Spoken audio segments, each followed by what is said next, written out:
Well, hello everyone. Those of you guys that are here. Lucy, how are you doing, buddy?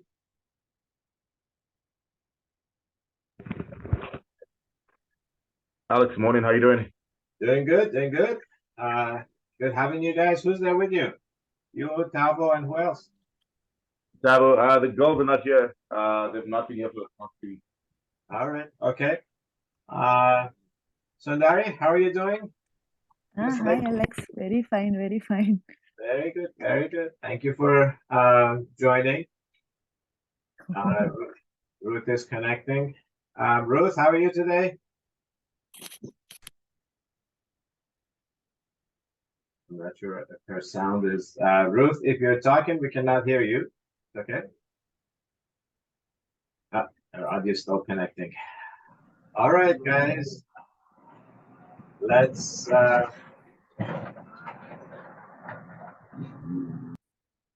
let's start our last session. Last sessions are never my favorite because it means that we won't be together on a weekly basis. I tend to get used to these weekly sessions. Doesn't matter what time of day or night they are. So I'm definitely going to miss our time together.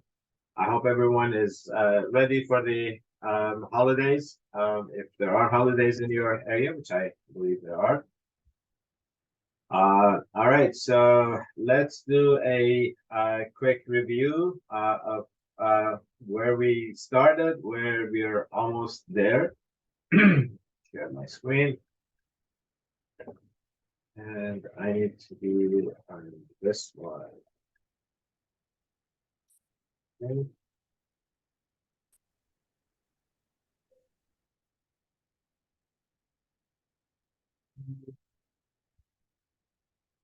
Just setting up my screen so I can see everyone. And all right, so this is the fifth and the last session in our series. Normally we do this over 6 weeks, but because our group was small, we moved through it a little bit faster. Often when we have larger groups on the virtual series, we actually have breakout sessions. So there's more chances for the participants. Every hour, we usually have like a 10-minute breakout session. So since we didn't have those and we were just a small group, that's why we can finish up early. So we started with our initial goals, what we thought we should be doing in our lives, what our ideas were, and then we looked at some scriptures that hopefully maybe made us think about that we should probably revise our life goals and life plans and not drastically, but try to align our spiritual and material goals together because there's a strong correlation between the two of them as we've seen. And the fact that although we thought we were just going to learn about financial aspects of life more on the technical aspects, we've touched about on a lot of different things: our community development, our family development, our character development. So we started with the fact that we're all born rich. We are like a diamond in the rough. These are some of the character traits that are hidden within us. We are all born with all of them, but they are hidden in us. We need to discover and develop them. So once that happens, as humans, we become this polished and cut diamond. And when the light of God shines through us, then all the different character traits, there are unlimited number of character traits that will be shining through us, like the different colors of the rainbow. And we discovered different things that how does these character traits correlate with our finances, and everyone was able to do. Hopefully, everyone saw the value of doing the assignments and know that I've been really encouraging everyone to do. Most people. I'm not going to say everyone because there are a few of the participants that haven't completed, but this was not like a college or a school course that you had deadlines to do it. It's the most important is to actually do the assignments because it helps us understand the material, especially for those that are going to be facilitating this in your own community. And as you remember, we talked about it's very important to first implement these aspects in our personal lives. So unlike some topics, I always love to talk about physics, that we learn about physics in our school. We know that why there's the reason that we are not floating in air is gravity. There's a formula for it, but we never actually have to think about it. We never sit down and do a physics formula to see why we are not floating in air. However, finances is something that we all are involved with and we all need to understand. And we need to implement it in our personal lives, every single human being. And then also, then we can facilitate it and accompany others to develop it in their lives. Then we talked about patience. We set goals. And by the way, I'm looking at Ruth worksheet. Ruth, I hope you don't mind. I pulled yours up because yours is one of the complete worksheets. I really love it. Different personal goals that we've set. And I'm hoping that whenever you set your goals, whatever date you said you're going to accomplish your goals, you can come back to it, whether it's a year, whether it's 1 month, what that is, you can come back and track your progress toward the goals that you set. A lot of our program is we are not telling people what to do, but we are giving them the tools necessary to accomplish what you and then other people that they need to do in life. So we ask you, everyone, to list out their goals. What is it? How much is going to cost? When do you think it's going to accomplish it? And then this way you can track the process, the progress as well. Then if we are in a family or a business situation, we have family and business goals. It's really no different. So I'm going to stop here. This is something that we didn't necessarily touch upon too much. What are your thoughts? Is family, business, finances, is it a lot different than personal finance? If you have had a business or you're thinking of starting a business, what are your thoughts? Any thoughts in here? Is there a big difference between how we manage our personal finances and how we would manage a business or a partnership? Any thoughts? Anybody would like to share? Everybody's quiet. Okay. I'll wait this. Go ahead. All right. Yeah, so I think there's a big difference on how you manage your personal finances and your business finances, because business normally has got a few obligations and a couple of things that those funds must address before you start spending. So actually the business should actually pay you a salary. So not even your profit is not a profit. No, you should actually earn from the business. So there is a huge difference from your personal finances and your business finances. Okay, but what are some of the common? Are there any commonalities between personal and business finance? Yeah, I think definitely you have to budget, you have to learn how to save. So I mean, there are a lot of common things, but I think that the main difference is on how you spend your business and your personal finances. Because business, and I've seen this a lot in Africa, you have a thriving business, but you see the owner of the business is driving a Range Rover and he's renting a small little, and because he's taking the profits from the business and starting to spend them before the business is actually fully fledged and fully capitalized. Okay, all right, okay. So those are some of the differences. Anybody else? So the main question is business and partnership finances. Sundari, you're gonna say something. What are some of the differences and what are some of the commonalities? Go ahead, please. And as he said, budget, expenses, and everything is similar. But in business, we look for profit. In personal finance, there will be no, income will be there, not profit. Okay. Mm. All right. And as far as possible, we should not try to mingle the two of them. Our personal income should not go for business, and business income should not be taken for personal expenses. If we mingle both of them, there will be a lot of problems. Okay. All right. Very good.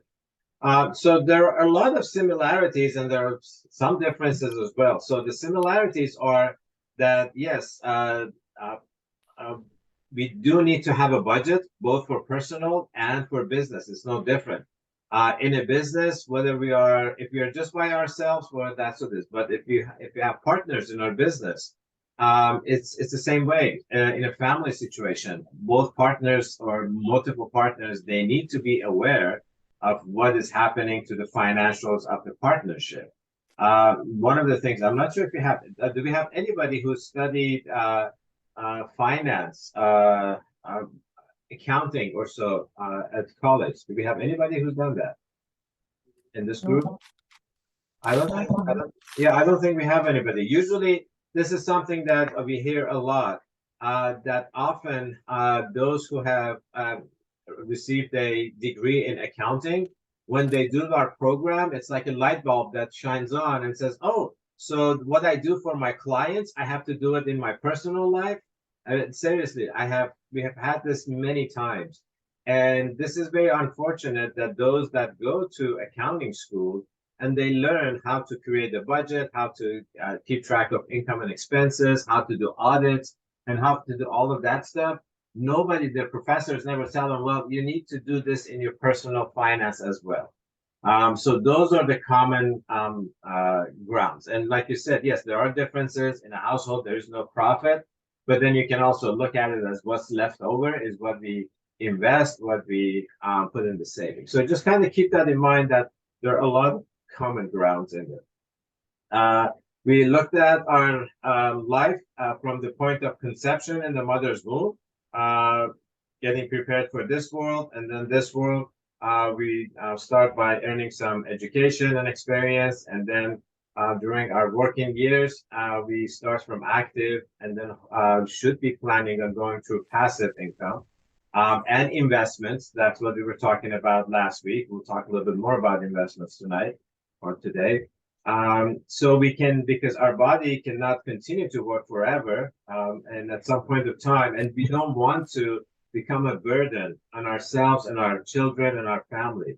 So we want to make sure that we have set passive income sources that will carry us financially so we can enjoy life.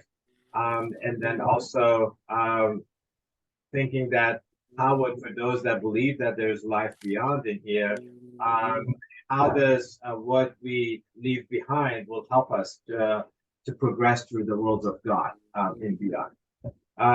We talked about balances, the shopping, creating a shopping list. It's very good. We always do it, doing a balance in our times and so forth. And then most importantly in the finances is making sure that we do create a budget for our personal life or for our business life. And this is something that often I have been requested many times. It's like, can you teach us how to budget in like a 1 hour session? And my response is usually no. Budgeting is a habit that needs to be developed over time. Yes, all of you, great job in creating your annual budget. As you saw, it's fairly easy to put numbers in here as what we think we're going to do. How much I'm going to earn from my job, if I have investments, how much I'm going to earn from there, and then how much I'm allocating every month for different categories. So as you can see, we think that we're going to be spending same amount of money on different categories every month, but obviously they're going to be different. And I'm hoping that after once we're done with December, by January 15 or so, you will continue, all of you, to use this worksheet and come in here and start putting your actual numbers in here. So I'm going to ask this: who has been keeping track of their expenses during the month of December?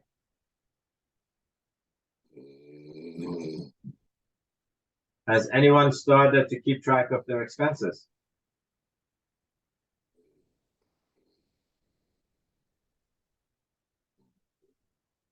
Anybody?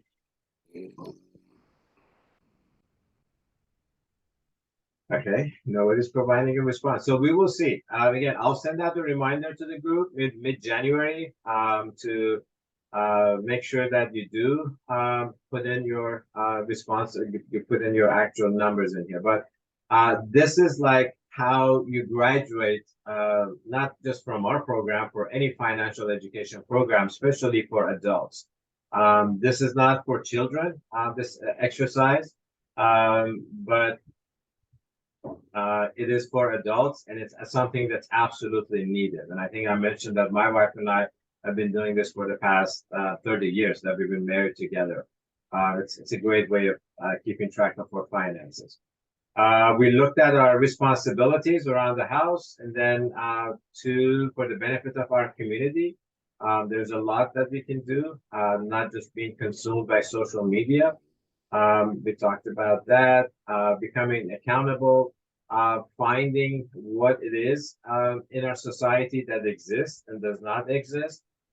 Something that actually came up in a recent workshop that I did was this one particular in here: being respectful to our rules and laws. There are many people that don't respect the rules and laws unless if they're enforced by police and so forth.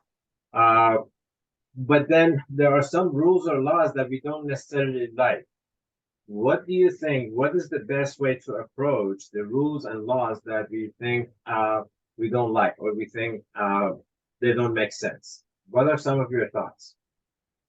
Thank you, Ruth, for putting the information in the chat. Hopefully you get your network soon.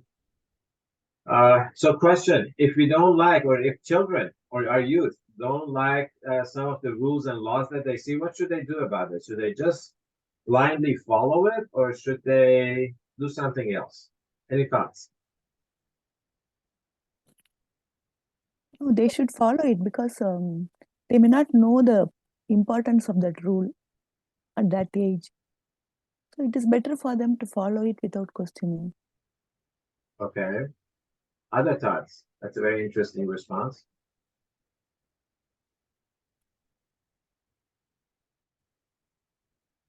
Anybody else have any idea? I know Ruth cannot participate in the voice because she's on the bus. Yeah, Go ahead. yeah, I believe we have to blindly follow them because somehow there's a reason why those rules are there. So better if we follow them and to be sorry later on. So we just should follow all the rules and laws without questioning them. That's what I'm hearing. Yeah. Okay, that's very interesting. One of my philosophies, I used to say that rules are made to be broken, and I know that that statement was incorrect. So I have revised that statement, and what I think is that rules are made to be challenged. Because if we don't challenge the rules, yes, we do follow them, but if there is something that we don't understand or we don't like, especially in our societies when technology is moving so fast and things are changing, wouldn't you think that it would be healthy to actually question the rules and laws and challenge them? Of course, not everything. There are certain rules that cannot be changed. That's what it is. For example, in school, when we work with students, I always tell them that what is it that you don't like about your maybe community in school? And they say, well, homework. It's like, okay, that is not going to change. So that's a rule that's never going to change. You have to do homework because it's something that help us learn. But what are your thoughts about uh, helping everyone understand that rules and laws can be challenged and can be changed as time changes? What are your thoughts? Yeah, some of them they become outdated, as you say exactly. Some of them may become outdated and they have to be questioned. But children's point of view, I don't know how they can question it. How we will encourage them to do it. It'll be a very you'll be very surprised, Sundari, that Uh, how our children, especially now that are being exposed to a lot of things through social media, through their internet, through all of that. Yes, when you and I were growing up, we were not exposed to a lot of things. All we knew is what our parents told us. Like that, that's all we knew. mm, We would not see things on TV. We would not see things everywhere else. But now that we have become, the whole world has become very small. We see how other people live, what else is out there. I personally think it's healthy to actually foster that kind of attitude from young ages. I mean, not again, not encourage them to just challenge everything, but certain things I think it would be healthy to do that. But anyway, that's just my thought. So let's move on. Then we talked about we talked about what is here in our community and then what is not that we can change. We can make improvements. Uh, Improvements often means advancement, and this is what brought us into the topic of borrowing. So accountability and responsibility is the basis of our borrowing systems. Doesn't matter where we live in the world, there's always a need to borrow something, which often helps us progress. But we have to be careful what we borrow. Unfortunately, in societies where the credit system is available, borrowing has become just crazy. Here in US, people just borrow on their credit cards without understanding how it works, and they get into trouble. So that's very unfortunate. But if we understand what's responsible borrowing, we can borrow for education, for advancements such as starting a business, buying a house, or something like that. So there's a lot of great things that comes with accountability and responsibility. We talked about there's countless things that we should be thankful for. And some of them, most of them is must have. Some of them we can live without. There's things that like plastic that's absolutely unnecessary. We should try to avoid them as much as possible. With respect is a continuation of that. It also, again, last week when we were doing a session, we really thought about we should talk about in our sessions with youth is respecting the laws and why the laws are there, why the rules are there. So that's what is respect is all about. Our resources, unfortunately, we are not respecting them. Part of it is because we feel that, well, I paid for this food, so I can do whatever I want with it. I want to throw away half of my food. It's my prerogative because I paid for it. And that is an absolute incorrect attitude. Because there's so many people that don't have access to food, clean drinking water, and so forth, that we should be very mindful of that. So what is wasted? It's very important to recognize what we are wasting. Our time, our energy, our resources. There's a lot that we're wasting. And ways of stopping those wastes. All right. Generosity. We talked a little bit about this, but I wanted to get a little bit more in depth into it. So this is one of our lesson plans. By recognizing how is it that we can share with others. So this is again Ruth's sheet. She has a lot of stuff in here, sharing the word of God, walking with them, path of service. These are all great. Some of the areas that we can do this at schools, at temples, mosques, at home in our community. And then what we were talking about last week was how can I bring joy and happiness to myself? And that led us to retirement. So I'm going to stop here. Should we encourage our children and youth to share what they have or not? What are your thoughts? Is sharing a good thing? Of course. But what if what if our children and youth don't want to share and they don't feel like? Should we force them or should we encourage them? Yeah, we should encourage. Okay, all right. And what do you think? Is generosity and sharing a natural character trait that most children and youth have developed, or do they develop it over time? Yeah, most develop over time. Tavo, go ahead. Yeah, they develop it over time. Okay, yes, that is something that I don't think it's something that most children have it. I mean, they don't start with it. Often children are very protective of their belongings, starting with their parents, and then their clothing, their toys, and things like that. So it's very important for us to be able to do this to help them understand, and hopefully they understand it sooner than later. And particularly when we do our treasure boxes, and so if you remember, our treasure box has the 4 slots and the save, share, and save, share, invest, and spend. Sorry, the other way around.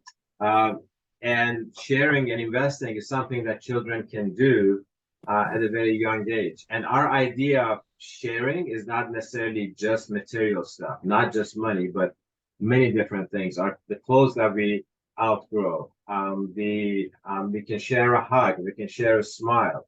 Let me see. Ruth wrote in here into the chat. Yes, rules can be. She's talking about the rules. Rules can be changed or challenged depending on the realities of the situation or condition at hand. For example, homework rule. This one can be changed in the sense that for some schools, children spend most of their time in school, maybe from morning to sunset. And when they go back home, they need to go and learn some other social activities like house chores and character development. Then just keeping them doing back learning. Okay, thank you, Ruth, for your contribution to the discussion. All right. Okay, this last activity, activity 3, the election process. So this is about what we've been doing traditionally when we do our program in schools. We normally pick one grade level. Every school that we go to, we generally pick one grade level and try to repeat the program for that same grade level every year. Most schools, we do it like in either grade 3, grade 4, or 5. And then when there are multiple classrooms in one school of the same grade, our last session is a session when students do presentations. So if you watch the videos that we posted, I think it was last week, from the recent series, we have an election process in the classroom, and we ask the students to elect 2 of their own friends to be representatives that can prepare a little bit of speech. And we also invite the parents to come for that last session. It has many different reasons. Parents sometimes they don't know that their children have been involved in this program, even though that we had given them a handout at the beginning. We had told them, but the children don't necessarily give that to their parents. And also when they come, we ask the parents a few questions. We have a sheet that asks the parents about whether their children brought their handouts home. Did they see any kind of changes in their children?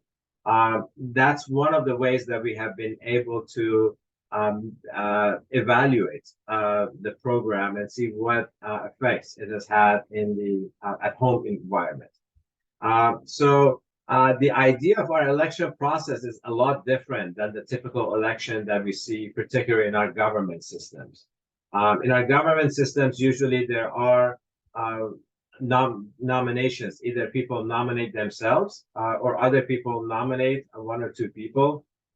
And then those nominees often make promises. They present speeches as why they should be voted for. They make promises and things like that. What are your thoughts? And I'll tell you how we do it in our classroom. What are your thoughts about the general election process that's happening in our societies? And I think they're fairly about the same. What are your thoughts? Is it healthy for people to make promises that even with the best of intentions, they may not be able to carry forward? And this could be like a nominee for a presidential position, for a mayoral position, or a governor, or something like that. What do you think about our current election process in the public society? Is it working? Is it healthy, or it's not?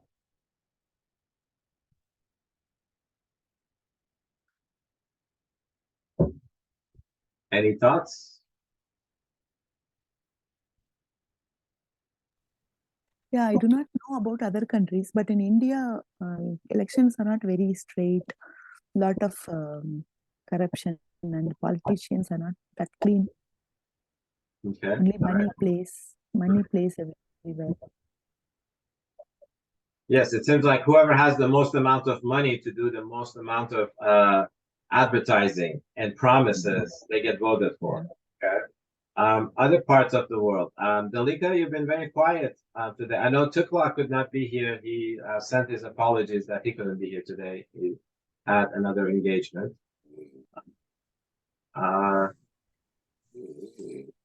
Talking about Nepal, in Nepal, election is not quite fair.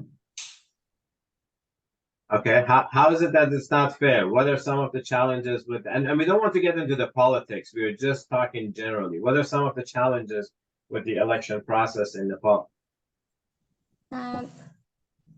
The persons get power by the people. That's why the election is not fair in Nepal. Okay, all right, very good. And I think this is very true in a lot of societies, and even in the societies where they claim to be democratic, such as US and some of the European countries. Here in US, there is definitely corruption. It's just a little different type of corruption. If you are familiar with the election process and our government system, most of our government system is controlled by big corporations, by the lobbyists. So they provide benefits to those who are representing people, and usually that's how they vote is persuaded to the benefit of insurance companies, airlines, gas and oil companies, automotive, those kinds of stuff, plastic companies, as we were talking about. A lot of times, the reason that governments do not push for plastic to be banned is because the companies, the oil and plastic companies, benefit from that. So the way we do the election process in our classrooms is actually we ask the children, we ask not just the children, the participants, what are some of the character traits that a good representative should possess? So what do you think? If we should just imagine that we're in a classroom of 25 students.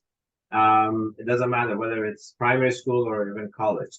And you are about to elect 2 representatives that's going to talk about the group's experience with mine treasures.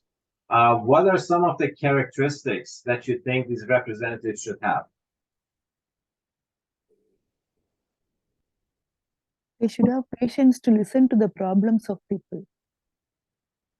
Okay, so be patient. Okay. All right. Other characteristics? They should be intelligent. Be what, Tabo? Intelligent. Oh, intelligent. Thank you. Have strong communication skill. Okay.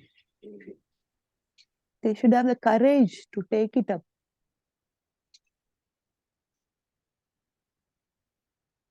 Courage. Exactly.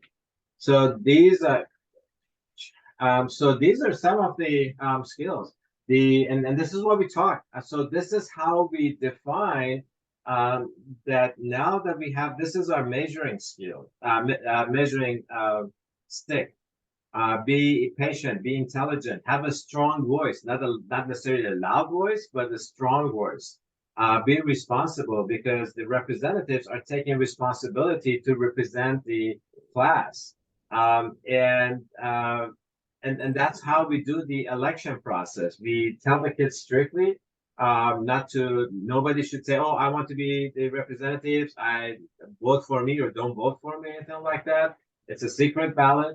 And the result has been always very amazing, that how even young students can understand this process.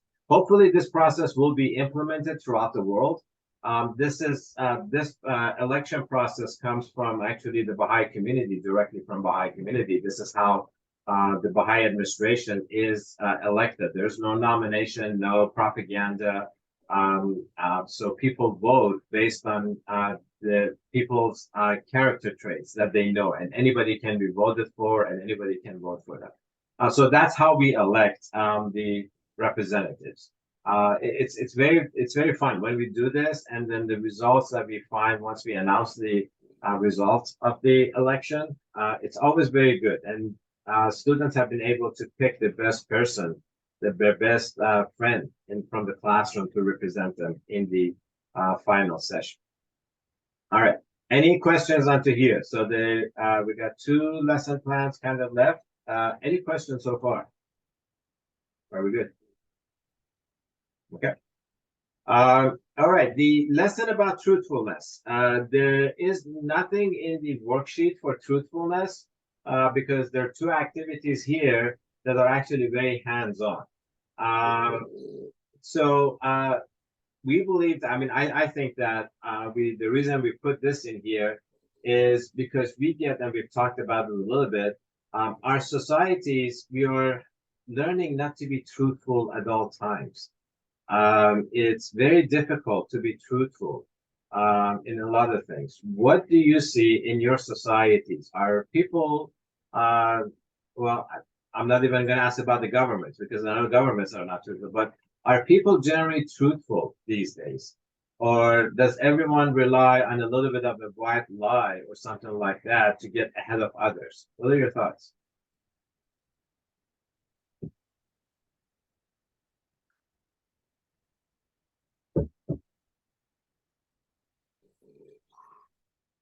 Any thoughts as far as whether our generation is truthful or not?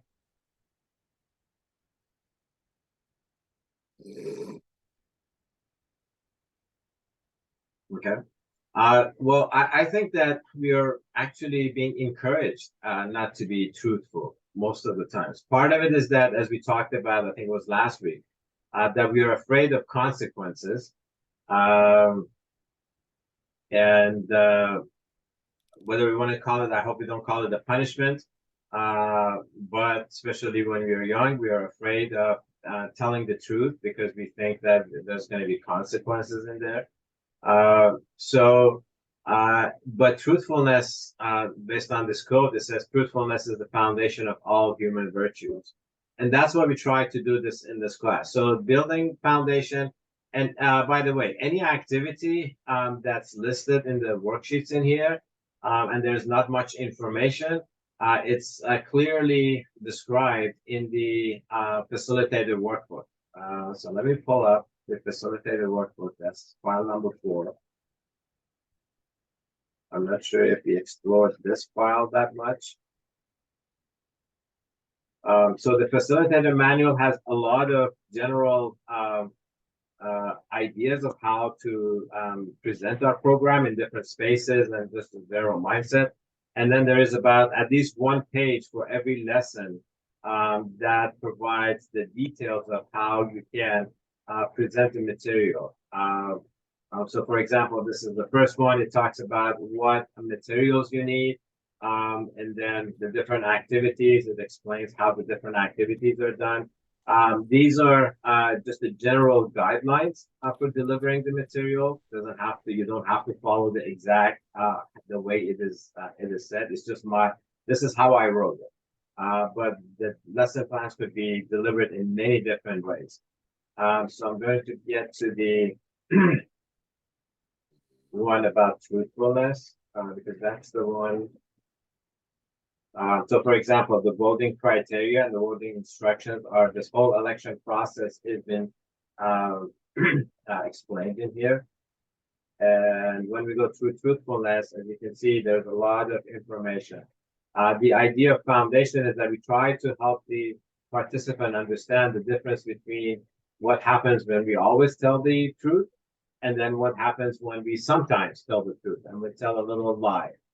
We bring in building blocks, those little wood building blocks or anything like that similar.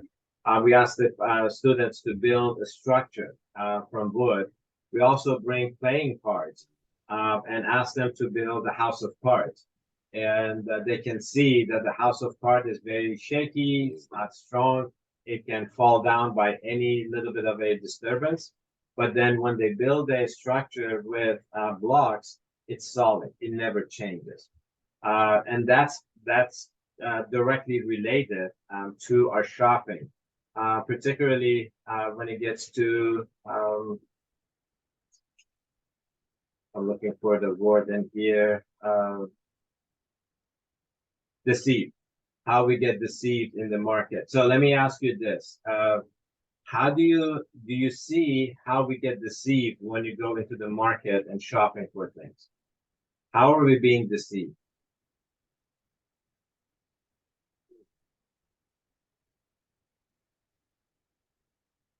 Any thoughts? Have you noticed that you've ever been deceived and you fall for that deception? Can anyone think? Yeah, if we are looking the other way, they will. I think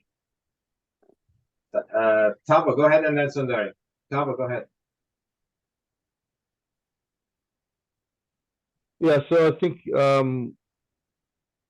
I have been deceived once. I think my whole family has been deceived. So we were trying to get an insurance policy for my dad, and we bought one of the most expensive policies, which was saying it covered about $50,000 worth of medical aid. So like, yeah, this is amazing, you know. And after my dad had gone for about maybe 20 sessions of physiotherapy, and they told us that we'd exhausted the physiotherapy session. And funny enough, we thought we'd spend $200. Then they start telling us, no, this is how this works, you know.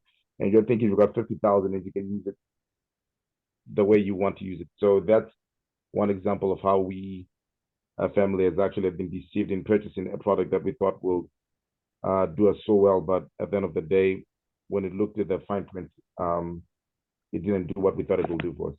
Okay, so what could have you done differently?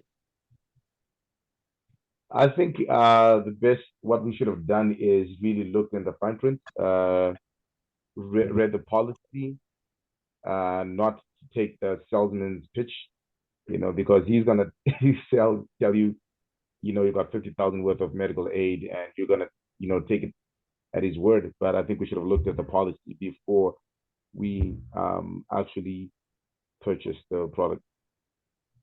Okay, very good. That's a great example. Thank you. Sundari, you were gonna.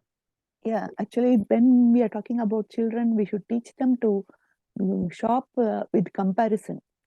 Don't go and buy immediately. Whatever something is very attractive means don't go for it immediately. You have to ask around whether it is available in a cheaper rate or better quality. Then only we should allow them to purchase. That will go a long way in future also for them. Yes, exactly. So there's many things, and especially in today's society, the deception has always been there. A great example that Busi shared. Yes, that's what the job of salespeople, sales and marketing. It's like they're supposed to make the products attractive, and also many of these sales tactics rely on people being kind of lazy and not willing to do their own investigation. Whether it's life insurance, whether it's a investment property, investment into stocks or bonds. Unfortunately, people, us humans, we have a way of just liking to follow others. And it's true in many different aspects of life. And that's why we were actually talking about challenging the rules and laws, because often as children, we take things that we think there are rules and laws, particularly when it comes to spiritual and religious rules and laws, because they have been so old. We feel that sometimes we feel like, well, what our parents are telling us, that's the truth. What our leaders are telling us, that is the truth. But we don't necessarily take the time to investigate. And that's why we have this one, both of these sayings are from the Baha'i writings, because it is very much one of the two of the foundations of the Baha'i faith, is everybody has to independently investigate the truth themselves and come to the truth. Sometimes we get deceived by others, but sometimes it's something that they have, maybe the recommendation that we get was right for someone, but not necessarily right for us, especially when it comes to investing. I think I have made that example. Investing in real estate has done great for my wife and I. Is it right for everyone? Not necessarily. Not everyone can benefit from that.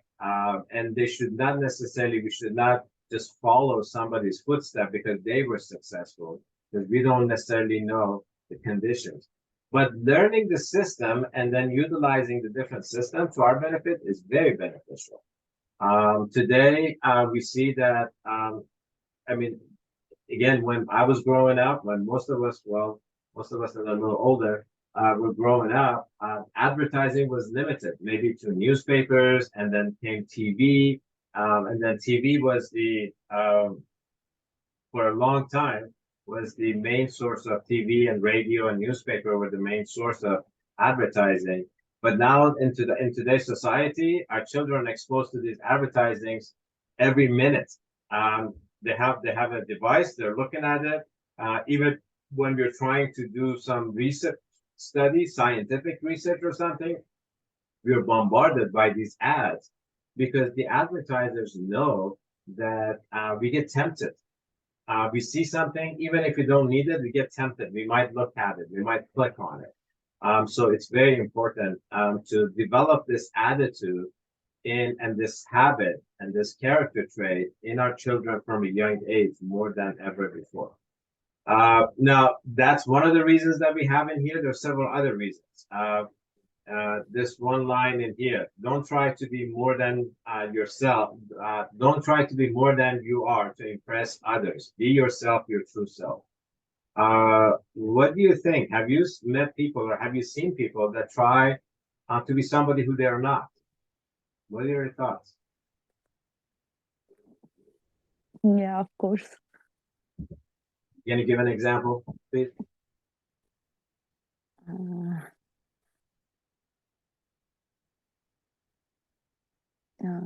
The other day, I met one lady. She talked so a lot of moral courage and values and all those things. After she has left, I came to know that she's not possessing any of them. Mm-hmm. But when she was talking about it, I was really impressed the way she was presenting all of them. At the same time, I had a small doubt also. But later I came to know that her way of life was not that good. So it happens many a times, but we get impressed. Yes, we get impressed very easily. And this is what it is. Our eyes see and it deceives us. Our eyes deceives us very easily when we see. We hear things and we also get deceived very easily. But what we fail to do is to use our brain to analyze, to spend a little time instead of just watching nonsense videos in today's society. It's like, let's think about this. Let's do a little bit of research and see whether what this person is saying or doing is true or not. Same thing impressing others. There are many people, again, in societies where credit or borrowing is available. We see people with all kinds of material stuff, a new house, a new car, different clothing, watches, I don't know, you name it, devices. We have no idea how they get these. Obviously, I hope they don't steal them, But because the credit system allows, many people just go into debt, trying to show off that they are doing well in our society. And if we just follow, if we follow their path, it's like always wanting more, always wanting more.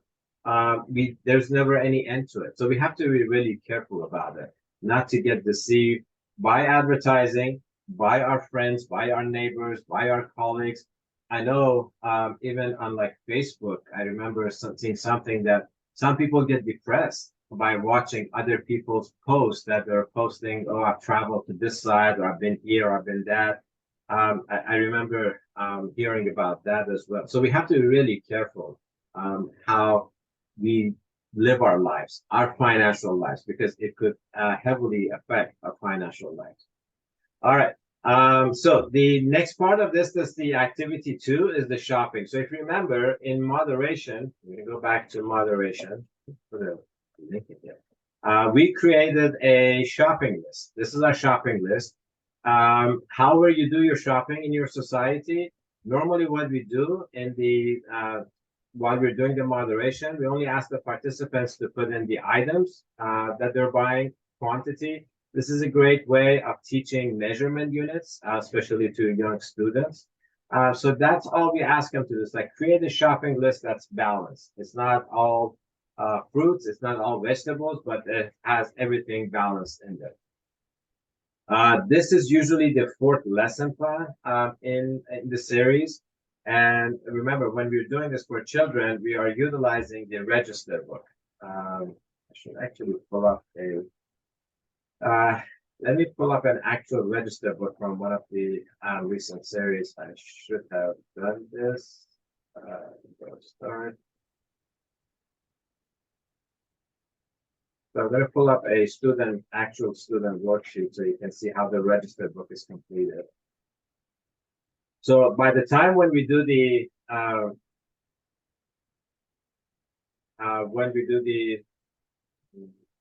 yeah, I'm trying to concentrate here.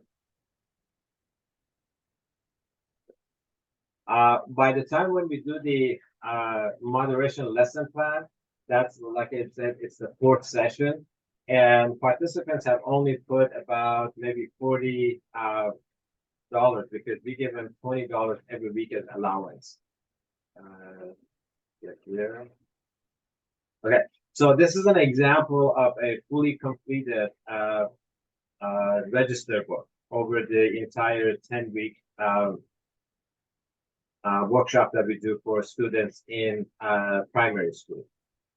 So this one is when we do the human treasures, this one is patience, and this one is moderation. So here we give the students $20 in allowance. We mandate them to put at least 10 into the spend. They're not actually spending it, but they're allocated deposited. So they begin to understand the concept of deposit. So every week they deposit $10 into their spend, and they also calculate the balance. So the balance is always last week's balance plus today's deposit. So these two numbers gets added together and becomes 20. And we do the same for all the 4 different categories: share, invest, and save. The only difference on the save is that they do get interest. So we act like a banker for them. We give them 5% interest, and this number can be adjusted based on your local economy. So they begin to gather up some money together, and their balance will go up. So in moderation, when they create the shopping list, this is a light shopping list, they usually have only $40 or $30 in there for their shopping. But by the time we get to the truthful lesson, which is almost toward the end, they have about $80 in there. So now we take the shopping list and say, all right, these are the items we said we're going to buy. How many of it? What's the measurement unit? Now let's actually write down the price, because now we go into the stores. We do a pretend of going to the store. And the way we do that is by here in the US, I think I showed this to everyone. We have this website that we can go basically look at the different items that shops in our each neighborhood provide. So we don't even have to go to the stores to find out price of some of the items. So for example, if I want to buy lettuce, I can just easily type in lettuce and it will come and tell me lettuce in this store in this H Mart is for $2.50 per head. It's very easy. It's a very great tool that we have here that we utilize. If I want to buy, let's say, milk, I'll get one that will show up in multiple stores. There we go. So this one, if I want to buy milk, it tells me that, of course, they're all different types. They're not all the same, but at least it gives me an idea of what is a jar of milk is going to cost me in different stores, whether it's in Target, it's in CVS, Albertson, and so forth. So it's really helpful. And we also have the paper ads from most of these stores that we can bring into the classroom.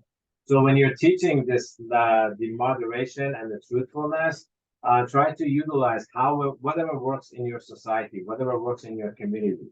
However you do shopping, I'm sure you can get creative and how to show the students how to do comparison shopping. That is something that we utilize. You can also use this. Of course, it will not be based on actual stores in your. I think this app only works for US and Canada. I believe that's the only places that this works for. So going back to our shopping list.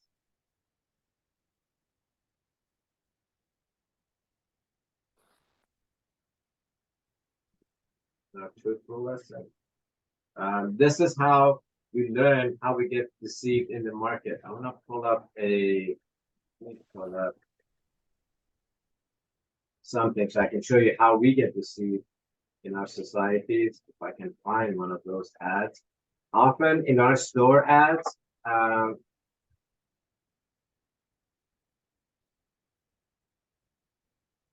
okay. So as you can see, a lot of the ads, this is a very good one. What we see in our supermarkets, this is very typical. It says 2 for 9 or 3 for 11 or 2 for 8. So let me ask you this, and then this one, this particular one I saw, this one says $12.49 for 2. Why do you think this particular ad, if I make it a little larger, why do you think this one says 2 for 8 and not 1 for 4? What are your thoughts?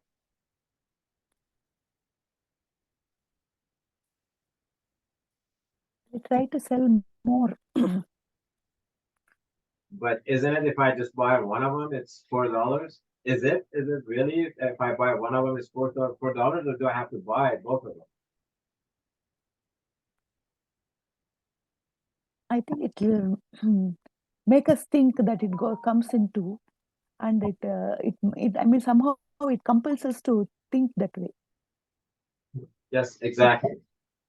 So this one, if you see, it's right at the below, it says must buy 2. So obviously, yes, I have to buy 2 of them to get for this price. Otherwise, it would be a little bit more expensive. But most often, most often I don't have to buy 2 or 3 of them. And sometimes it does say, so these are all saying that must each. So these are all saying that must buy 3, and if you can see, but there are times that it says 3 for, let's say 3 for 5, but then underneath it would say dollar whatever per. It's trying to deceive us to think that we must buy 3 of them or 2 of them or whatever that is that they are trying to sell. And I have even found myself to kind of get consumed with that. I think that I have to buy both of them, and I do. It's like, oh, I didn't have to buy 10 bottles of Coke. I could have just bought 2. It's very easy for us to get deceived in this way.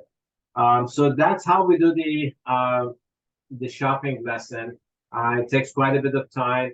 Oh, and then what we ask the participants to do is to actually add up the numbers.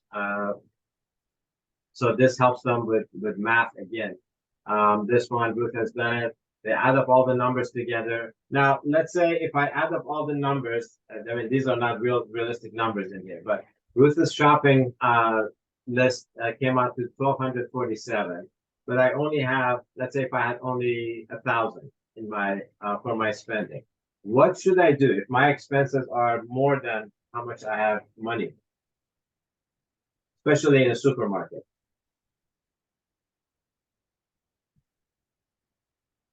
Reduce the purchase. Okay, reduce the items. Other thoughts? What if I have some guests from out of town and I have to buy all this stuff?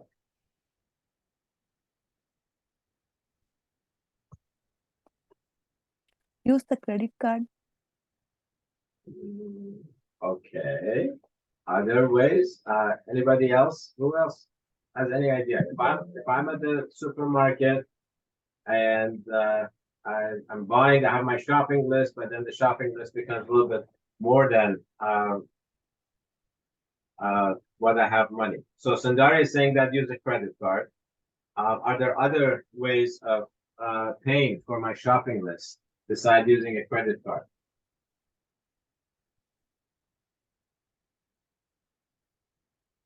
Everybody's so quiet tonight. We can borrow. Okay, isn't that kind of the same as using a credit card? Yeah. Dalika, how about you guys in Nepal? Does this ever happen? You go to a supermarket and you have your list, but then you don't have enough money to buy everything. Does that ever happen? We normally borrow from others. Okay, all right. So that is one of the there are several things that we can do. Yes, of course, there's the if in the society there's a credit card available, which should be the last resort. But then having a saving, so we always make sure that there is saving available for emergencies. I mean, yes, if we have guests from out of town and we were not planning on having guests, but we have to feed them. So that is one way. And here, that's when we introduce the concept of different types of payment. So you can explain cash, check is something that even in US is not being used anymore. Debit is what's connected to our bank account that pulls it directly from the bank account. And then there's credit and e-pay. And then we also talk about how should we carry this stuff out. I don't know why Ruth checkmarked plastic. That is the last thing we should be using. We should be using reusable bags in a supermarket, not necessarily plastic. But all of these provides a conversation with the participants of how we actually do the shopping. And that's the whole idea behind the lesson plan on truthfulness. That's what we do in this. And that's why there is no online activity. It's all mostly done in the classroom in person. All right, any questions before we move on, get to the last lesson plan, the creativity? Are we good? You guys are very quiet tonight. I would like to ask Mr. Alex, Yes. you very frequently mention Baha'i writings. What are they? This is the first time I'm hearing about them. Okay. Baha'i faith is an independent religion, 180 years old.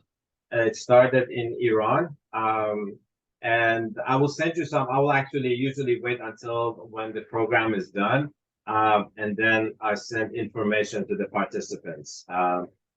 So I will send that separately to everyone. How's that? Okay. Yeah, because I don't want it to be drawn from the spiritual aspects of various religions, but don't want to get into any particular religions. So I will send, but I'll send that out to. I usually do that at the end of every program. I'll do that. Okay. It's not that there's nothing secret about it, but I want to make sure that everybody understands that we are just concentrating on the spiritual aspects. But I do have some other stuff. All right. If there are no questions, so the last lesson in the basic level or in our series is the creativity. I love everybody's creativity that they posted on the WhatsApp group. Thank you so much. It was all lovely. I'm sure everybody enjoyed others. I wish Tukla was here so I could compliment him on how he put stuff together. I really love that. Any thoughts about your different talents that you guys posted online?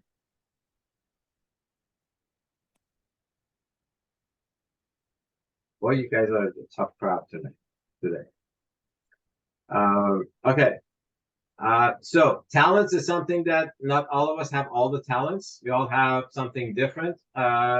But we can definitely use our talents to first maybe bring joy and happiness to other people, and that's what we put in here. We list out our talents, whatever that is, and then often our talents can become basis of our careers, the things that we do.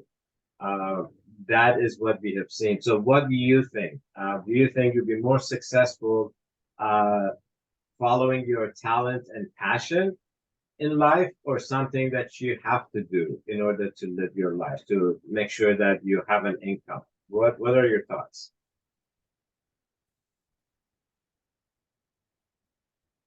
Or what has been your experience in your life so far? I think only very few lucky people, both talent as well as life needs are coinciding. Okay, Otherwise, we have our talents, but we do what we have to do. that's true. Okay. Others, I know rest of the group are younger generation. What are your thoughts? Are you following your passion? Maybe not necessarily talent. Talent is something that not always can bring us a career and income, but passion, I think it can. How about from our young generation?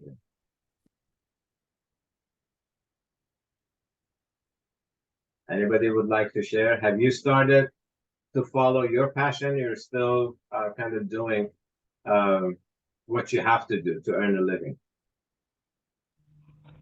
Yeah, I believe you have to do both. You keep your passions alive, then yeah, you have to do what you have to do to get money and support the talent if you have. Okay. All right. Very good. Okay. Anybody else? I know Ruth probably still, I know she's online, but I'm not sure if she got to a place. Ruth, are you at a place where you can unmute yourself, or you still, doesn't seem like she has a good connection. Okay. Sundari, how about you? I mean, you are more mature than all of us here, age-wise. Have you gotten to a point where you're following, I believe you're following your passion, right, at this point? Yeah, yeah, one of my passions. Okay, all right, very good. What's been throughout your life? I mean, where did you start in your career, and then how did you end up with your passion?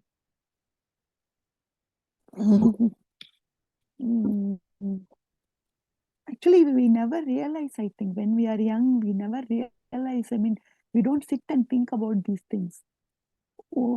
Nowadays, I don't know whether people are having more such realization, more such thoughts. Previously, in our days, we never had a realization. We just started whatever came our way. We took up and did our best. Mhm. And only over a period of time, we realized that this is my passion. This is what I want to do. And then slowly, I was in a bank. And slowly, I realized that I like talking to people about finances.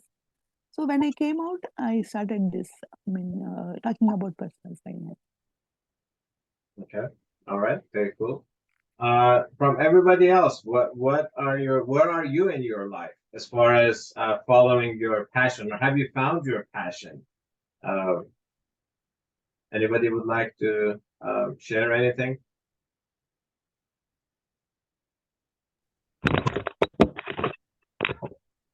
Alex? Yes, go ahead. Yeah, so I think for me, it's like I think it's the same boat as Tavo. So I think I'm following my passion with engaging with schools because I love that. Speaking to the kids, telling them all these things that are happening, So that's my passion. I really love that. I could spend hours with kids, you know. So I think in a sense, I've started giving my passion, and yeah. So essentially, I think I have in that sense, but there has to be the balance also with work and everything. But I'm really enjoying, you know, when I get up there and spend time with them and tell them all these stories, and they're like, "Wow, really? That happened?" You know, like I really love that. Yeah. Okay, very cool. And it showed in the video. I mean, it was lovely what you were doing. I'm not sure what you were doing with the kids, but it was just lovely. Um, that is great that you're one of the young ones in the group here, and you already have found your passion and Mhm. following that. So that is great, and I'm sure you'll do great, great with it. In another life, I would have been a clown. No, it's I mean, whatever bring joy and happiness to other. See, often in life we so concentrate on just earning a living or doing a creating a career for ourselves, and not Mhm. necessarily, and maybe not even knowing what our passion is. And I'm going to use my personal example. I started lending money to my friends when I was in like grade, I think 6 or 7. That's the earliest I can remember my kind of involvement with money. And then throughout my life, I was always really good with money. Never had any problem. Never. I remember I used to live in Pakistan for 1 year. This is back in 1984, and I was a refugee there from Iran. And we would get $60 from United Nations as a let's say pocket money. And $60 back then was a lot of money. It was enough for me to live, to pay for my food and rent and everything. Of course, a lot of us lived together. And then I would even save $10 out of that 60, 40 years, almost 40 years ago. Uh, but then I thought that once I get to US, I want to become an engineer. That was my goal. My goal was never to do what I'm doing today. So I became an engineer. I worked in the engineering field, but I remember the first 2.5 years after college graduation, I hated my job. I used to do programming, and it was like, this is what I went to school for, to come to work every day and not like what I do. But it was like, okay, I have gotten this degree and I need to utilize it and earn some money. And it took me some time. I think it was uh, I was 39 when we started Mind Treasures. And I wasn't even sure if this was going to be successful or not. But now I cannot think of doing anything else with this. So often we go through different phases of life, uh, maybe try different careers, and then uh, we find our passion sometime along the way. So Ruth has a question. It says, "Were you adding an interest when they were borrowed from you?" To be honest with you, I don't remember. In the sixth grade or something like that, I don't remember if I was adding interest. But then later on in life, yes, I was adding interest, and sometimes I didn't get greedy, but I did lend money to people that I should have not lend them money. But I learned my lesson. One of the lessons that my wife and I have learned is that whenever we lend money to friends and family, the first rule is to forget about the money. Don't even count on it for coming back.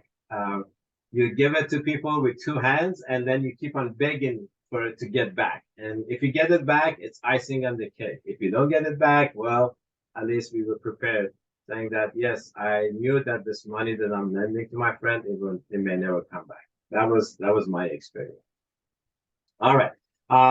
So for this lesson, we actually have the participants do the talents live.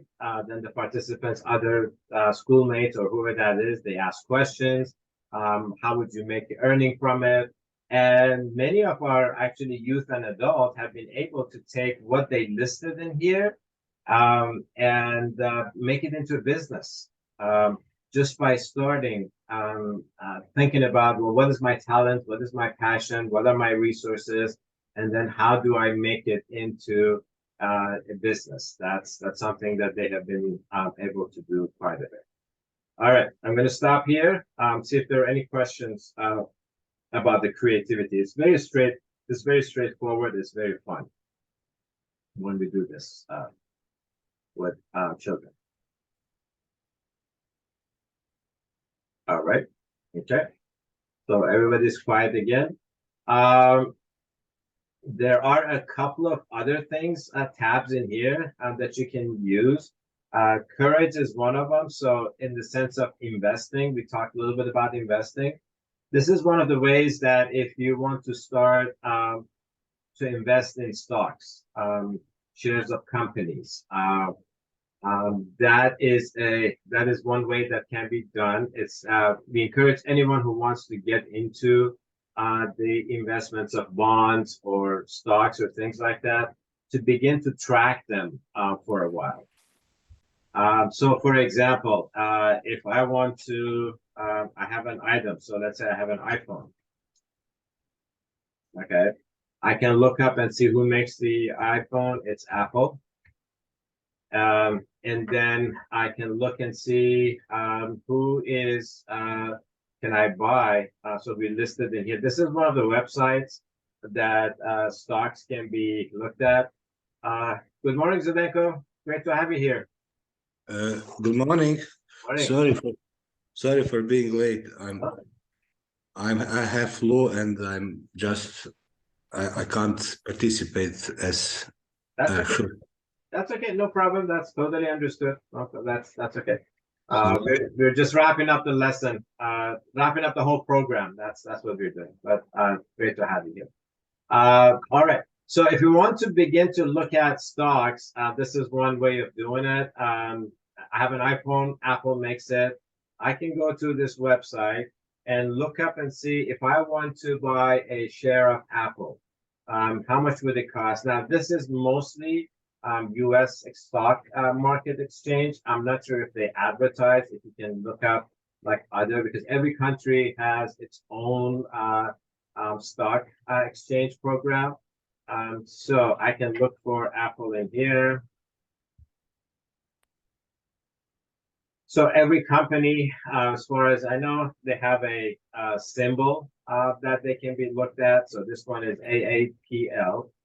So in my sheet, and I am in Ruth's sheet, AAPL. So that's the stock symbol. Now I can begin to either look at it. We always recommend if you want to start to invest in stocks, do a little bit of quite a bit of this experimenting. Not actually purchasing it, but experimenting and tracking it and see how the stock is doing. You see those kinds of ads in here. So this one, I know it's a very complicated screen. There's a lot in here, but what we're going to concentrate on the price of a particular stock. So 5 years ago, if I were to buy a single share of Apple, it was let's say $42. So I can record it in here that 5 years ago it was $42. And then I can look at, let's say last week it was $136. So this is how this table works. We can track it, different stocks. It could be even real estate. Well, real estate does not change prices as much, but stock is something that's very volatile. It's always changing. It's out in today's society to purchase and sell stocks on the market than what it used to be. This is taking. So that's what that tab is. This is the idea behind courage and investing in here. As we talked last week, let me bring up this sheet. Yeah, so if you remember last week, we were talking about it takes courage to invest, whether it's in our family, whether it's in our children. We are always taking a risk. It's for long term. These are the things that we went through. There's always initial investment. In the case of our children, we lose our sleep, we lose our comfort, we lose a lot of different things, but hoping that our children, when they grow up, they will help us. They would aid us. They would take care of us.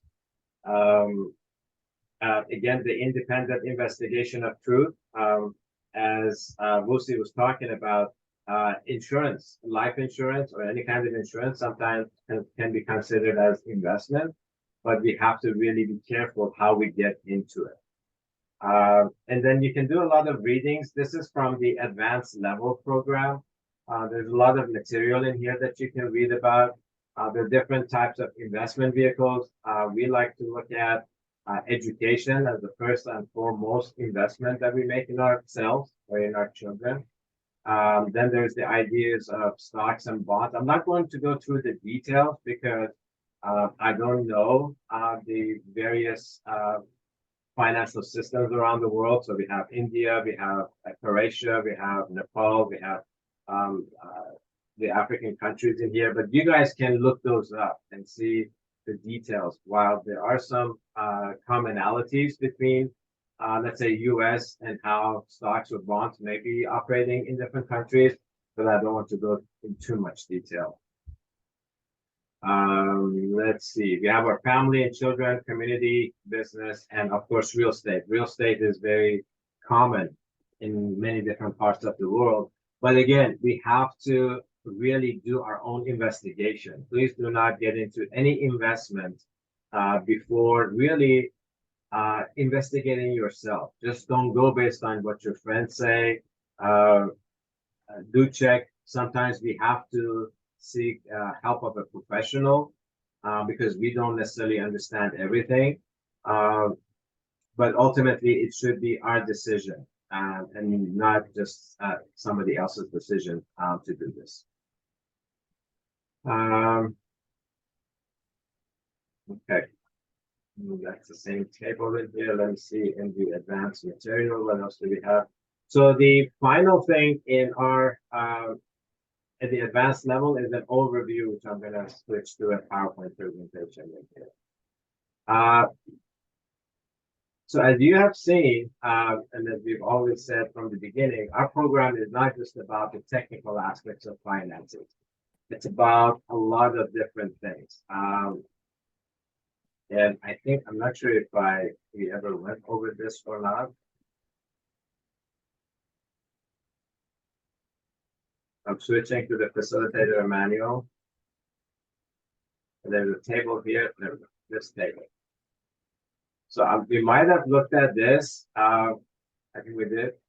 But think about the reason we called our program the ABCs of Wealth and not necessarily money is because we look at wealth in a totally different way. Yet the dictionary defines wealth as a large amount of money and possession, real estate, jewelry, life insurance, house, and things like that. And then if you look at the definition of rich and wealthy, they're defined as the same, having lots of money and then having lots of possessions.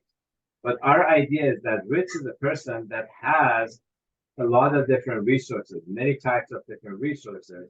But then wealthy is the one that has the skills and desire to not only obtain different types of wealth, but also can use these resources to help humanity, to help our communities, for the betterment of humanity in whatever way we can. And we feel that it does not have to be separate. So us earning a living, managing our finances, having our family life should not be separate from being service to humanity. Those all should be aligned together. And that's what the final presentation is. And this is I know Sundari asked about Baha'i Faith. I'm going to share some of the stuff. This is the framework that the Baha'i community is following throughout the world. The Baha'i community has about 7 million members throughout the world. It's in just about every country that you can think about. Again, it's 180 years old. It believes in the unity of mankind, unity of religions, all the past religions, and all the religions that will be coming in the future. And the concentration of the Baha'i community is betterment of humanity, and not just by the Baha'is themselves. It is by everyone working together. Um, but the thing is, we have to bring spirituality into every aspects of life, and that's what this presentation is about.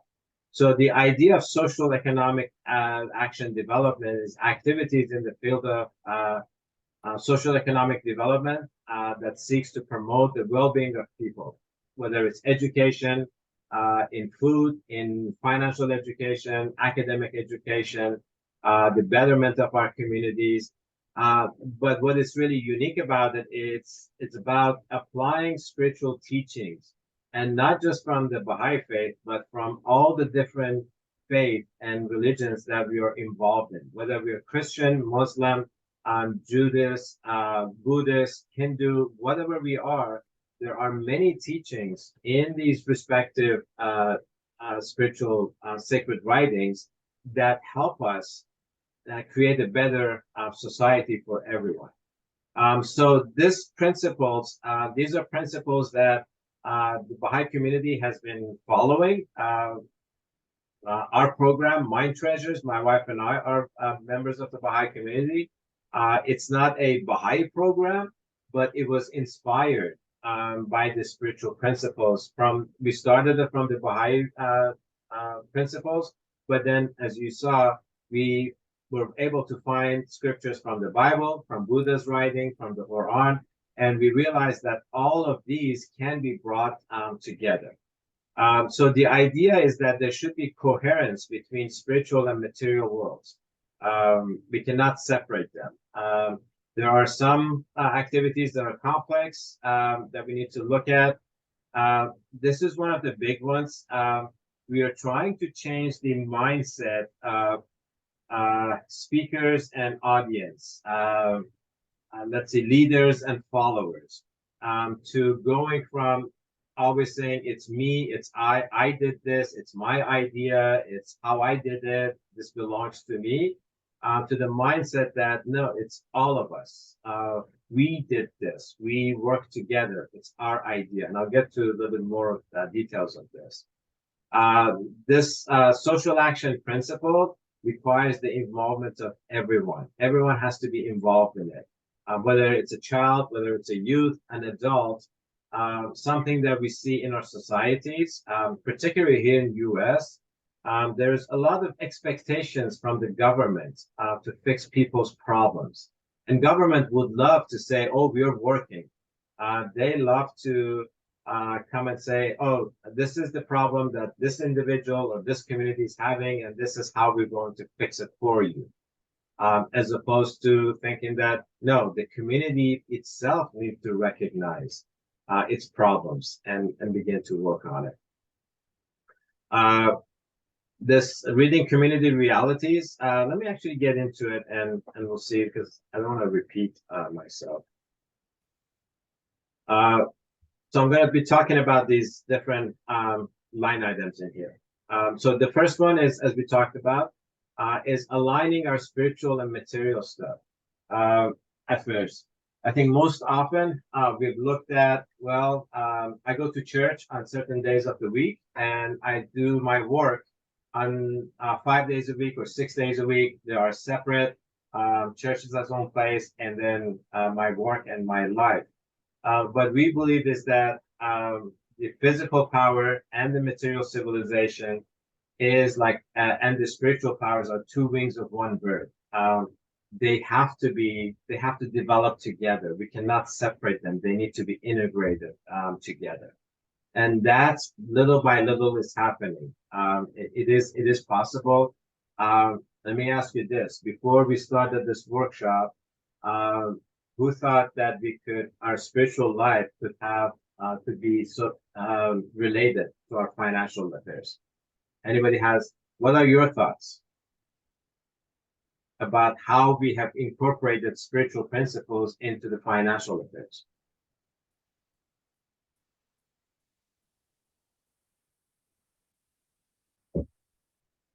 Wow, everybody's quiet.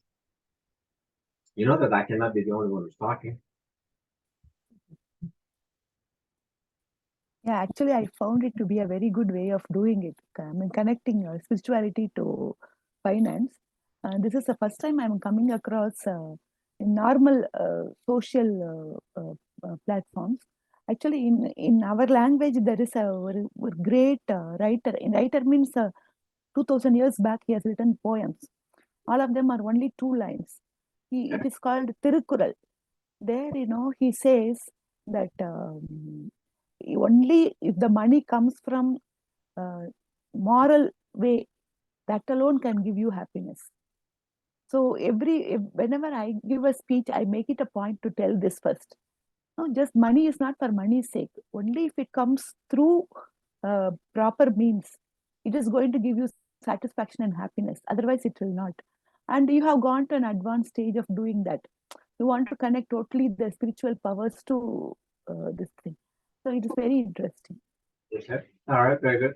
Anybody else? What are your thoughts about how we put the program together, combining the spiritual and material aspects of finances? Anybody else would like to share a thought?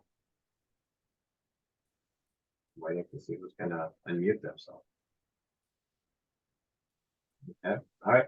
So there's a very strong connection, and it's not only about finances. In our relationship, in our work, this can be implemented anywhere in any part of our life on earth. Okay, so let's continue on.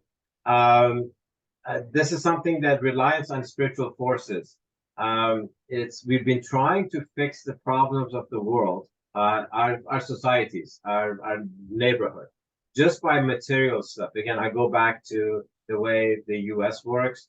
Government, all the way from the federal government to the state to the local, they provide a lot of funding to different organizations to try to solve the problems. And their belief is that if you pour enough money in there, the problems are going to be fixed, which has not happened.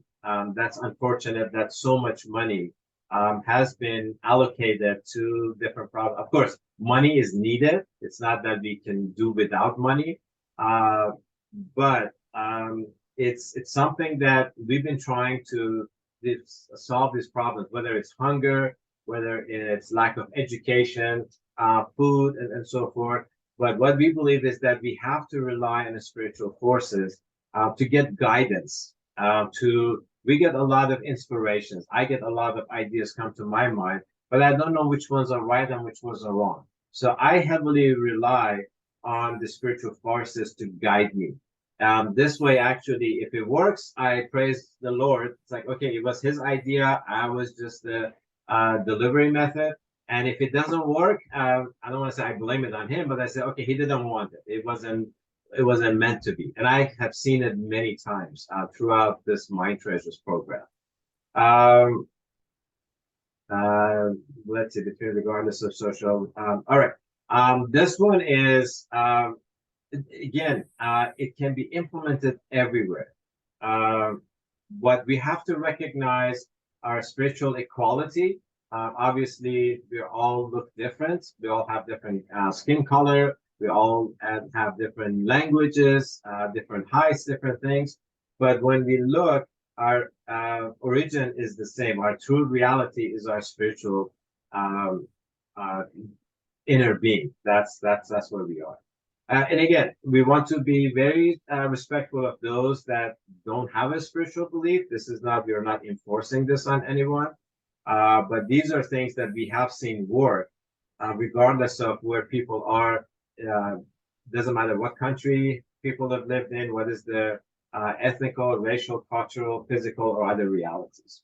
All right. So here, we have all identified. So if you go back, hopefully you will go back to your worksheet and look at the challenges that you identified and the responsibility lessons. So I'm going to go back to Ruth and see what she wrote in here.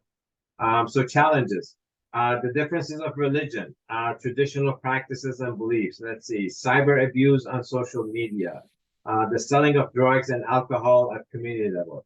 And I think we can all relate to some of these. I mean, I can definitely see a lot of these in our neighborhood, in our city. So starting by looking at the challenges, and then start to think about it. I think the worst thing that we can do is not do anything about it, just live our lives. But when we start to look at these problems, some solutions may come. And the community taking some ownership of it. Again, some people are just waiting, especially here in the United States. They're waiting for the government to solve the problems.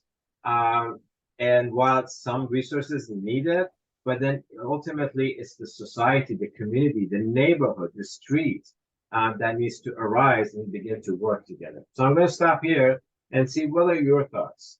Have you done anything like this, where you've got the members of your neighborhood or community together to begin to talk about a challenge that everyone feels exists? Has anyone ever done this?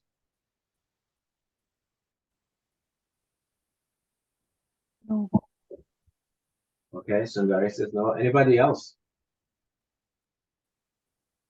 Tavo, Wusi, have you guys ever done this? Something like this? Get people together to look at a small challenge? Not really. But I think it's something that we've been thinking about, but we've not actually got people around. Okay, that's something that we really recommend doing, because just one of the challenges might be lack of financial education, but a lot of challenges and people just need a group to come together. And then again, rely on the spiritual forces. Often, well, all the Baha'i gatherings, and whenever we work in the community with even non-Baha'is, our gatherings always start with prayers, just seeking divine guidance. And so that has been very helpful. I really recommend that. All right, this one again, the community needs to own its challenges, its realities. We've seen many times that people have come from outside the community, try to fix a community, and it has failed because people from outside don't necessarily understand the culture, the realities of the community. And it doesn't matter whether it's an organization going from US into one of the African countries or even here locally. Let me see what Ruth says.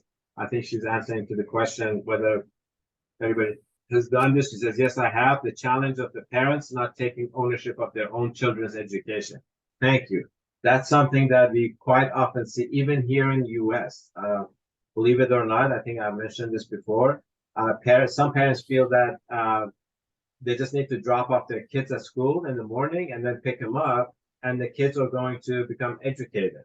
But they're not taking ownership that, no, the education of our children is a combination of school and the home environment. They go hand in hand. So everyone needs to take ownership of this process. And resources and capacities will be gradually developed in here. I want to move on. This is the one I was talking about a little bit earlier in the outline of this presentation. The old world order. It was a lot about pride in self. It was self promotion. If I had an idea, I wanted to make sure that people understand that, oh, this was my idea. I came up with this. I did this. I'm going to create. And that is very true in our political system all around the world. But then when we look at it, I love this quote from the Bible. It says, just as the Son of Man did not come to be served, but to serve and to give his life a ransom for many. So we all, one of the things that I really cringe about when we talk about raising leaders, to me, that just does not make sense. Raising future leaders does not make sense.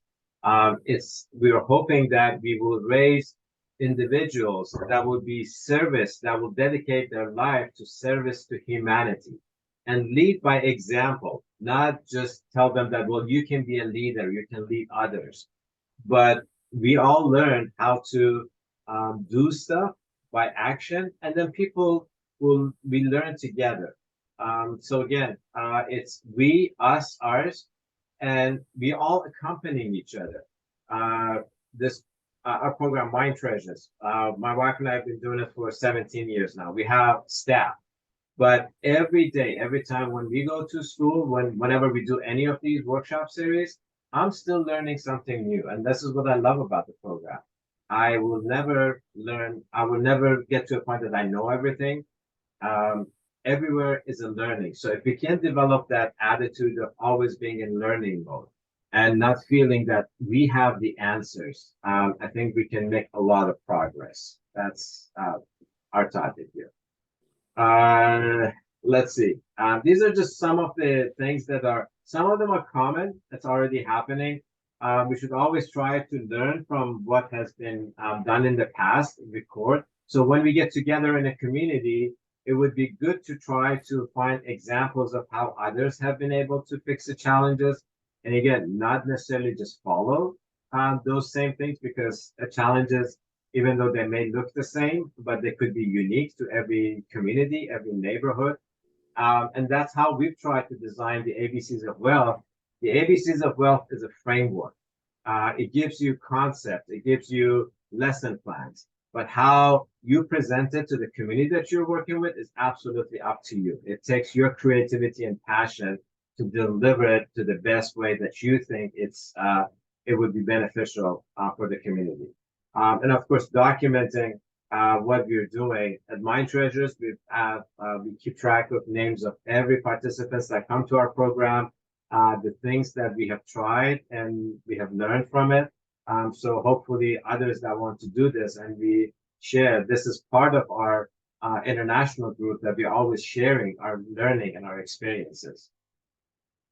Another element in here is everyone needs to be involved. Often we think that our children and youth, they should just play and mind their own business, mind their own thing. And as we were talking about earlier today, not necessarily just tell them you have to follow the rules. You have to do what this is how we've always done it. I think that's one of the elements that really does not work anymore. And I know with even our children, we cannot tell them, well, this is how we used to do it when we were your age, or when we were your age, we didn't have this. Who's been experiencing that? Zdenko, have you experienced that with your children? You try to tell them something the way you used to do, and they don't accept it? Not in very related family. So I would say no, actually. Not with my children. I am, of course. Okay. So you never tell them that, well, this is how we used to do it, and you get to do the same thing? Well, we talked a little, because my children are, the older is almost 18. We talked about, but all my parents are still alive, and my wife's parents are still alive. So okay. I think that would be a big problem when that happens for kids. In that situation, they will feel the loss of related member of family. Yeah. Because when I lost my grandmother and grandfather, I was not feeling well. Okay. That was not easy experience for me. Okay. Okay. All right. So yes, the generations gap has been it's increasing. Exactly. If we have grandparents, the way they did things was a lot different than the way we do things right now. So it's, and Zdenko, you missed the first part of it. We were talking about maybe we should. I mean, rules and laws are made. We need to follow the rules and laws, but a lot of them can be challenged, and that's how we progress. That's how our societies progress. And encourage, I mean, not necessarily encouraging our children, but teaching them that if they don't necessarily agree with some rules and laws, they should not break it, they should follow it, but then also challenge it. And that's how we make progress. That's how, and it could be family rules, our society rules, whatever they are, they can always be challenged. But as we do need to follow the rules, but then also challenge them. So here at Universal Participation, we are seeing that our children are so much more advanced than most of us. Like I know when I was growing up, obviously we didn't have internet, we didn't have, I mean, we had TV, but it was very limited. So we were not exposed to a lot of stuff. We did not have resources. If we wanted to do research, we would have to go to the library. Now our children just stay on their phone, and whatever they want to research is at their fingertip. But we can channel their energy, and we should not feel that, oh, they're just children and youth and they don't have any opinion, they don't have any ideas. We should try to bring them into this line of action as much as possible. Let's see, at different levels, this is continuation of that. Individuals need to participate, everyone in the neighborhood, everyone in the community, families, communities, neighborhood, and then there are institutions. But you see the progression in here. We start with individuals and then families, communities, and then the institutions. Again, in a lot of societies, people just waiting for the government to fix their problems. And there's mindsets, particularly here in the US, our government system loves to call people underserved or unserved or low to moderate income. These are some of the labels that the US government loves to put on people and say, if you qualify as one of these, then I'm going to help you. I'm going to come and tell you what is wrong with you, and I will tell you how you're going to fix it. And of course, we know that it does not work. It has not worked. We actually have an initiative. Hopefully when we might do a workshop on particularly that. We're trying to change that mindset of being negative to a positive mindset and not looking at people just based on their challenges. While we are working in our communities, whether we're trying to help them learn financial education or the academic education, food, whatever that is, we begin to build capacities. We start small. I remember I was never trained as a teacher, and still I'm not. The first time that I started working with young children is when we moved to the city where we're in Southern California, San Diego. I had never taught children's classes, but I was in a Baha'i meeting and they were asking for volunteers to help with children. I don't know why my hand went up, but that's the first time that I started working with children. And over the years, I developed that capacity of working with children, even though I've never been trained on it. So we do that in this line of social action. We gain the experiences and the capacities that we need to continue moving forward. Let's see, I'm gonna try to go fast because we only got 10 minutes left. These are some of the things that we have done in the past. I mean, everybody has done, but really looking at, I'm gonna concentrate on the consultation part of it. We plan, but based on the community realities, whatever they are, if we want to bring this financial education into the community, we have to see what is available, who can facilitate. I know Lucy and his team are thinking of facilitating this in the community. So is everybody else. Zdenko is thinking of doing that. Ruth already has, as you saw, her talents in the worksheet, in the WhatsApp group. She is already working with the community. So now is about how do we train others so they can also deliver this financial education. And our goal should be that we start small and then expand gradually, organically.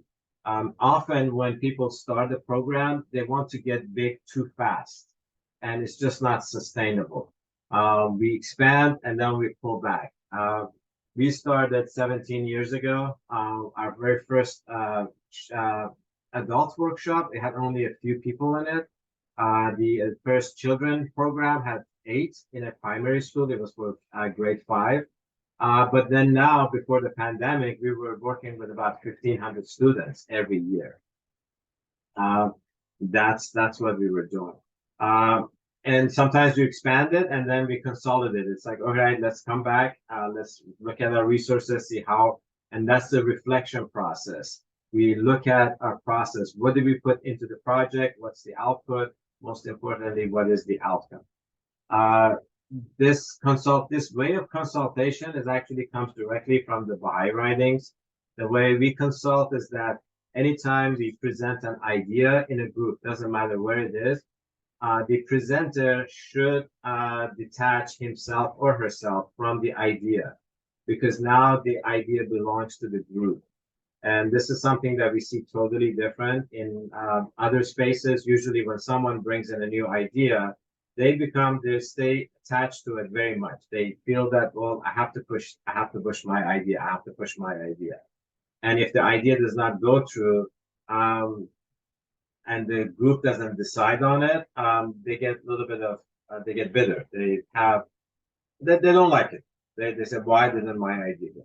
But in our process, like, we present the idea, present the pros and cons, and then allow the group to consult and vote on the ideas. And then whatever the group decides, we wholeheartedly begin to support it, even if it was not necessarily the idea that we presented. Whatever, like, let's say, for example, I think I have mentioned this in the past, our experience has shown that trying to do this financial literacy program, trying to organize a space, let's say a summer camp or a holiday camp or after hour, and then expect people to come to it, it has not worked for us. I mean, we've tried it many times, it just did not work. We found the best place is to actually go to the school. But then, even up to this day, there are some people that come and say, well, no, I think I can make this work. I can organize a summer camp or something. And we never tell them no. It's like, please go ahead and try it. Let's see, maybe you get some, you have better luck. But ultimately, we've seen that it just does not work. I'm going to read what Ruth says in the comments. I think she's talking about one of the previous topics. It says, children often refuse, especially when you, the elder, has not explained what we are asking. Okay. Ruth says that she needs to leave. Okay, Ruth, thank you so much for having us. We're almost done, but we'll continue through the WhatsApp. We have planning process. The planning process should be really aligned with how you think of presenting this material. Again, the ABCs of Wealth is a framework, and you can see how best it can be presented in different neighborhoods. We do the same thing here, even though that the material is the same, but depending on what neighborhood we are in, we just present it a little differently. Some neighborhoods, the parents are involved in the education of their kids, so we get a lot more feedback from them. Some of the parents are not involved, so we concentrate a little bit more on how we present the material to the children. Same thing with the pocket money, the allowance that we give them to put in their boxes. Obviously, not every parent has the capacity to give allowance or pocket money to their children. So that's why we put in there that it can be points, it can be stickers, it can be a lot of different things. It doesn't have to be necessarily money there. We really need to look at outputs versus outcomes. Often we get confused. Output is, for example, if I put this effort in, how many participants I'm going to have through the program. So that's an output. It's a numerical value, number of participants, how many sessions, how many hours. But then more importantly is, what is it that the participants have accomplished? And that's why we love to stay connected with the participants after the program. It's like, how did this program change the way you look at your finances, the way you do things? And we love to collect those responses as well. All right, there are, the rest of them are kind of common things that I think everybody knows, so I'm not going to go through them. I'm going to stop here. So this is the last 5 minutes of our program. I'll stop sharing and see if there are questions about the program before we wrap it up, the full series.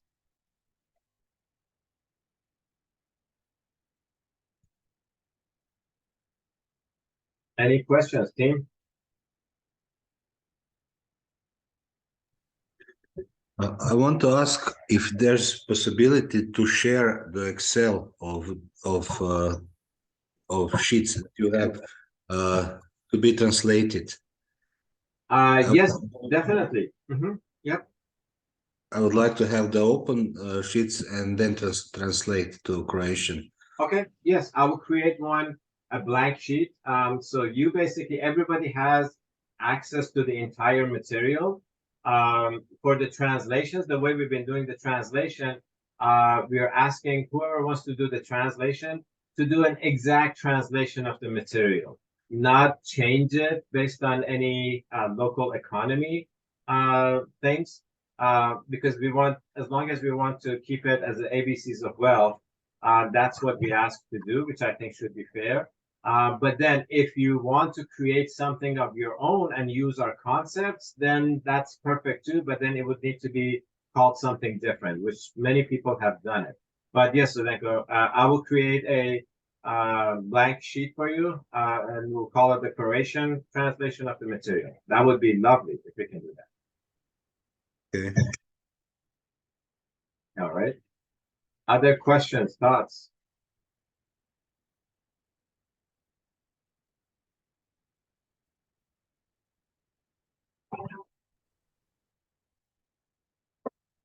I would say if it was late night for everybody else, I would say you fell asleep. But most of you guys are in the morning time, except Sundaria and I. Well, I want to say that I will try to adopt this program. I can translate in original way, but also I will try to adopt what I think that in Croatia will be better way, maybe short version.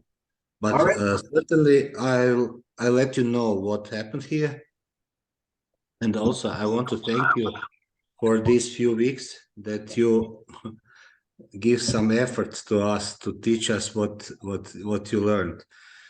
And I want to invite if anybody has some concerns with Croatia, if travel in Croatia or what else, it can he or she can contact me. I would be happy to help. Okay. Thank you so much. Thank you, man. Yep. Go ahead, Tabo. Thank you. Or Busi. I'm not sure which one is talking. Yeah, Alex, I just want to say thank you for taking the time to train, and especially you're not getting paid for this. And this is like weird hours for you, I guess, extremely late. But I just want to say thank you for taking this time to train us. And I will assure you, Alex, I will finish my assignments by this week. But I think the thing, I think you're going to see a lot of results, because what we want to do with this is we want to take it into the schools. Tabo is a very quiet person, but what he has been doing, I think every time he goes for lessons, he's posting around pictures on his social media. A lot of people ask him, what are you talking about assets? Why are you posting this? And so he has found a way of figuring curiosity in a lot of people. And there's a lot of people asking him questions. But where we really want to take this is into primary schools. And I'm quite sure we will be working with you, because I think there's a lot of guidance that we still need. But I just want to thank you for teaching us and for empowering us, and it means quite a lot. Yeah, thanks, man. Thank you. It's really, I mean, a big thank you from me, because the biggest reward that I can ask for doing this is your participation in the program. Everybody participating not only in the live sessions, but doing the assignment. And since Busi said it, he's the one who hasn't finished his assignments. And I need to come up with a consequence for him. And one thing, he actually wanted to do the last 4 sessions in like 4 days. I'm not sure what he was thinking about, but I'm glad we didn't do that. it's really you guys being here, and I know that this is going to expand. It has been it's the same that has been happening with all the past participants as well. That's the biggest. Of course, my wife says, Alex, when are you going to start to charge for this program? And my response to her has always been, you find me people that are willing to pay for it. I'll be more than happy to charge. But for now, we don't necessarily need any financial support from this. But the fact that this is something that all of you will be bringing into your communities. And I think Sundari volunteered to help with the Tamil translation of the program. So these are, Course, Alex. Yeah. Actually, I wanted to thank you for these sessions because, especially in the field of finance, it is very difficult to find people who will give something free. In other fields, at least it is possible. In the field of finance, people, I don't know, they think that every minute is money for them. So it is very, very rare to find such people like you who are really, I mean, whether it is a audience of 5 or 50 or 500, you are giving all your dedication and your excellent interaction. So that way, we are all very much lucky to have had these sessions. But I think only after going back to India, I mean, I have imbibed or whatever you have told us. But only when we start doing it, we'll come to know of more problems and more solutions also. So right now, whatever you have told us, it is really a good beginning for us. Only when we journey further, we'll be able to make something better. Yes, So definitely. I sincerely thank on behalf of all of us. Thanks a lot. All right. Very good. I really appreciate it. Hopefully, and if you remember, I think I mentioned this, if you can organize other groups that would like to do this virtually, we can do this again. We usually need about, I like to ask for 15 participants. And as you can see, we did start with about that many people. But I really appreciate the core group here, Busi, Tavo, Dalika. I'm not sure if Nicole and Mona made it today or not, but there's 4 of them, Ruth, Zdenko, Sundari. There were a few others that were participating, but I'm not sure. I think they got a little bit busy. Oh, and Tukla too. He only missed this session. Really, if anybody can organize another group of people, we don't have anything scheduled for the new year, but we can definitely do that. We can schedule others. And usually when we have larger groups, I actually invite the other members of Mind Treasure staff to come in and present too. It was just this time it was when the group is small, it doesn't make sense to invite them. But at any time, anybody who can organize, we will be more than happy to do another series. All right. Very good. Thank you so much, everyone. Don't want to keep you beyond our time. Have a great